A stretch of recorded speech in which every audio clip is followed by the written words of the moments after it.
দোয়াটি পড়ুন, জাহান্নাম আপনাকে স্পর্শ করতে পারবে না, জাহান্নামের আগুন আপনার শরীরে জ্বলবে না, আর আপনি হাসতে হাসতে আল্লাহর জান্নাতে প্রবেশ করতে পারবেন যদি দোয়াটি আপনি পড়তে পারেন।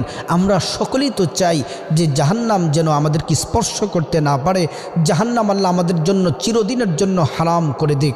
আর অফুরন্ত নিয়ামত জান্নাত, যেখানে সুখ আর সুখ, শান্তি আর শান্তি, নিয়ামত আর নিয়ামত, ওই জান্নাতে আমরা সবাই তো যেতে চাই।